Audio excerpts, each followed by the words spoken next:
पैसाको बारेमा एउटा कथा त हामीहरूले सुनेकै छौँ।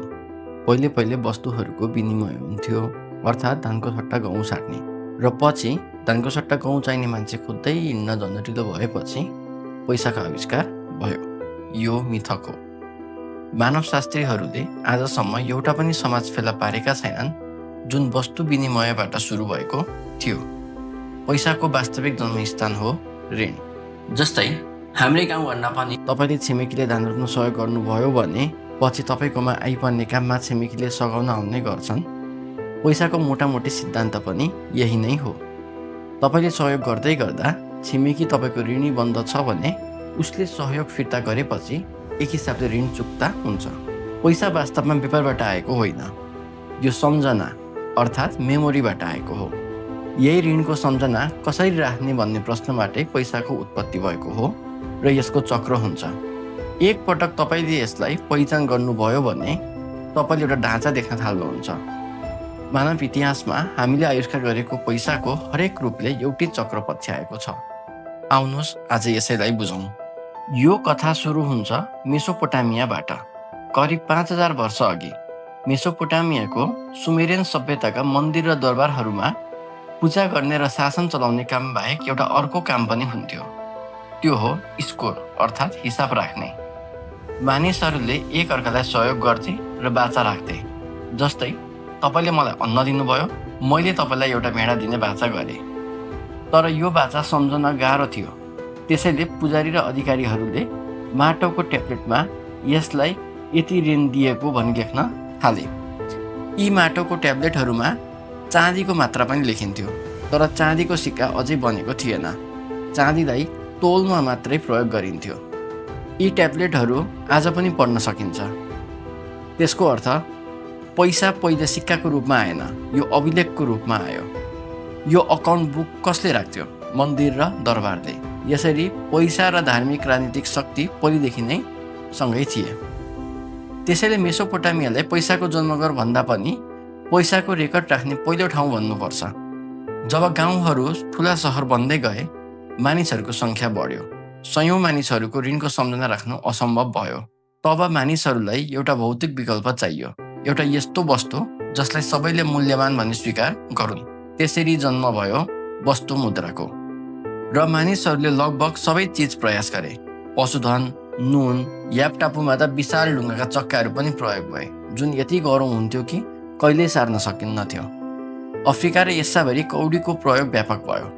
मानव इतिहासको सबैभन्दा व्यापक रूपमा प्रयोग हुने मुद्राहरूमध्ये एक बन्यो। यी वस्तुहरूमा एउटा समानता थियो, यी दुर्लभ थिए। तर दुर्लभता नाजुक हुन्छ।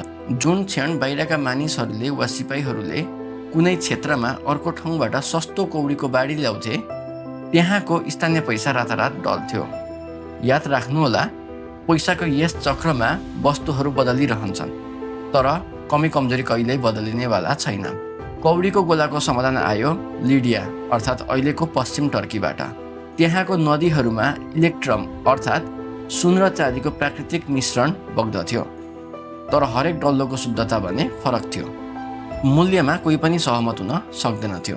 त्यसैले लिडियाका राजाहरूले त्यसलाई पगाले, तौल निर्धारण गरे, शुद्धता निर्धारण गरे र प्रत्येक टुक्रामा शाही छाप लगाए। त्यो छाप एउटा बाचा थियो, राजा यसको ग्यारेन्टी गर्दछ भनेर। इतिहासकारहरूले राजा अल्याटेसलाई सिक्का उत्पादन गर्ने पहिलो राजा मान्दछन्। त्यसपछि उनका छोरा राजा क्रिसस, जो संसारमै सबैभन्दा धनी राजाको रूपमा चिनिन्छन्, उनले पहिलो शुद्ध सुनको सिक्का जारी गरे। सिक्कामा सिंह र गोरुको तस्बिर हुन्थ्यो। यी लिडियन सिक्काहरू नै सबैभन्दा पहिलो ट्रस्ट मनी थिए, किनकि यसलाई कसैले तोल्दैनथ्यो, कसैले पगाल्दैनथ्यो। राजाको अनुहार देखेपछि विश्वास गरिहाल्दथ्यो। क्रम चलिरहेकै थियो। रोमन साम्राज्यले भने एउटा नयाँ जुक्ति पत्ता लगायो। यिनीहरूले डेनारियस भन्ने चाँदीको सिक्का बनाए। सुरुमा रोमको पहिलो सम्राट अगस्टसको पालामा यो लगभग शुद्ध चाँदीको हुन्थ्यो। सम्राट नेरोको पालामा 93 देखि 94% चाँदी हुन्थ्यो।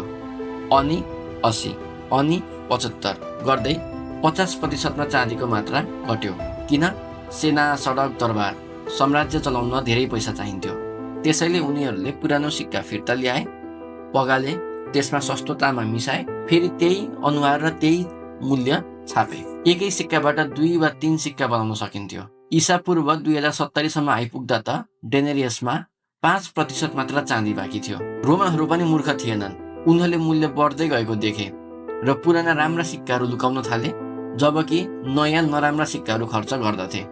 साम्राज्य मुद्रास्फीतिको बाटो हुँदै सङ्कटतिर गइरहेको थियो र साम्राज्य ढल्नुभन्दा धेरै अगाडि नै पैसा ढलिसकेको थियो।